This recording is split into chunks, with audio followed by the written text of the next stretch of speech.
Hello friends, my name is David Clay, as you probably know if you've seen the other videos that we put out. And in this video, I'm going to teach you how to raise your consciousness to a spiritual level. Probably one of the biggest questions that I'm asked most often or get emails about is how do you go about raising your consciousness to a mystical or to a spiritual level? That is the key to the kingdom of heaven.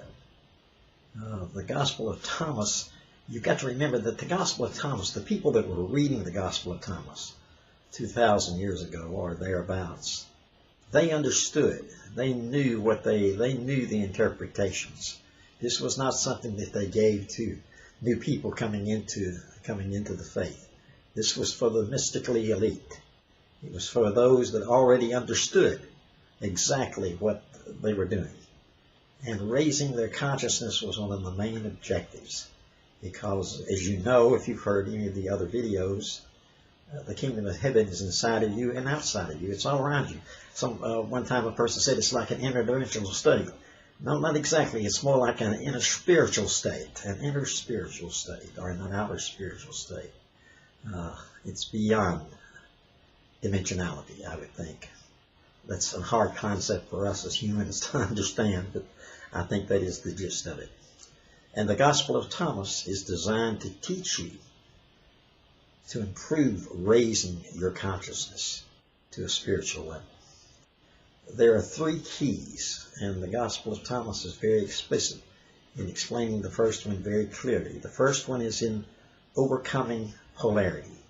As you know, and if you've seen again any of the videos that we've done before, one of the main themes in the Gospel of Thomas is overcoming polarity. This goes back to the story of Adam and Eve, and I will be doing a video on that very soon, on explaining the story of Adam and Eve. But in that, they eat of the tree of the knowledge of good and evil. And when they eat of that fruit, man becomes aware of polarity. Before that, man lived in a spiritual state. I laugh sometimes when I see archaeologists looking all over the planet for the Garden of Eden, because the Garden of Eden was not on the planet. The Garden of Eden was, again, a spiritual state. Paradise was.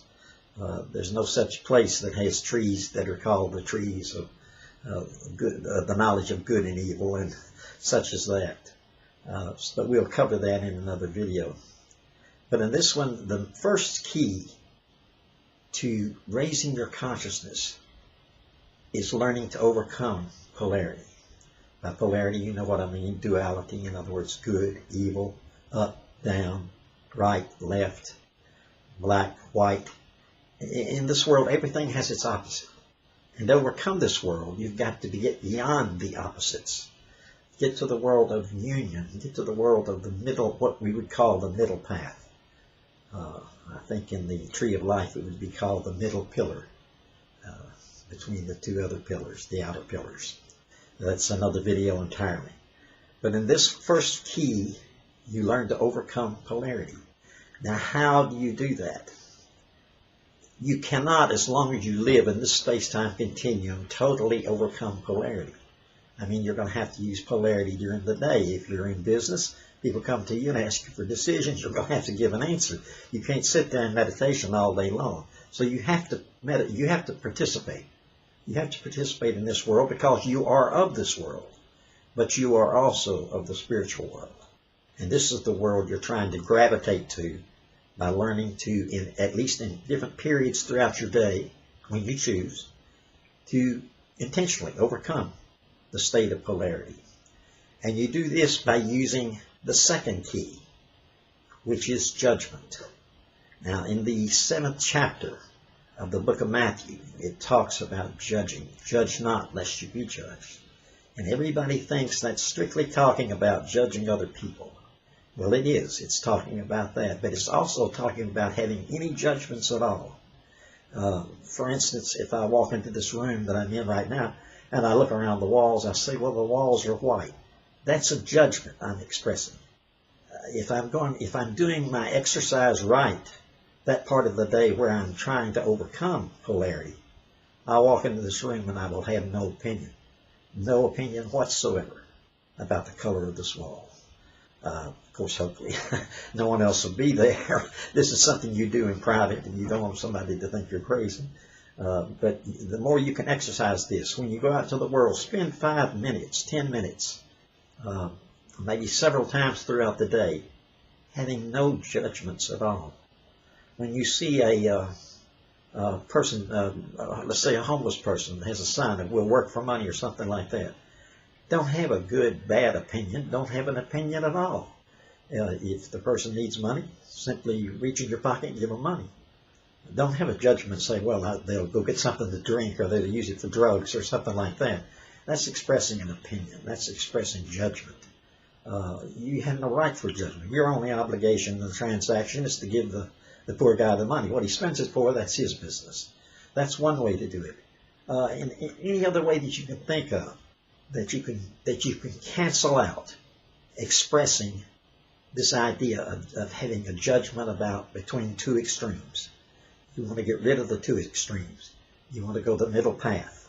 This is what that exercise is about. The third key probably certainly is important. Definitely, each key is important, but as important as the others. It's called love, for God is love. I'm hoping that the people that are watching this video already are practicing love. But if you're not, then that's something that you need to do, because that's the third key. Express through compassion. What you do is you sit down, if you can, several times throughout the day. I try to do it 2 or 3 times a day. But if you can, do it at least once a day, one exercise a day, where you sit down and you get a feeling around your heart, your solar plexus area. Sometimes it helps to picture in your imagination the color pink. That's the color most associated, kind of a warm pink that's associated with love. Picture that glowing in a very small way and gradually expanding throughout your chest. And within that color, feel love. You start with feeling love for your animals, feeling love for your children, feeling love for your spouse, your girlfriend, your boyfriend, and then expand it out to where you begin to feel love for everybody, for the entire planet, for the entire universe. And let this feeling grow and grow within you. If you do these 3 things, you will be surprised in a very short time. I guarantee you, within 30 days, if you do that, your whole reality will change, your whole view of reality, and you will begin to have different experiences. I won't even go into what those experiences are right now, because I don't think you would believe me. But if you trust what I'm saying, and if you trust the Gospel of Thomas, then you'll begin to do this and try these 3 exercises. I hope that helps you. If you have any questions, feel free to write to me. The address, secretsofThomas@gmail.com. And gmail.com. Again, let me repeat that. secretsofThomas@gmail.com. If you have a question about this exercise or anything relative to it, be sure to write us. Also, we need your donations for us to keep doing what we're doing. If this helps you, if you get some value out of these videos that we're doing, then turn around and help us in return to keep doing and producing them. This gets, believe it or not, maintaining a building, an office, and everything to do these things, it does get to be expensive. Well, I don't care if you send $5 a month, $10 a month, or $100 a month. It doesn't matter. You can go to patreon.com and Secrets of Thomas, patreon.com/Secrets of Thomas, and the address is down below, and there you can donate. Thanks again, and I'll see you in the next video. I hope this helps. Be sure and write if you have any questions.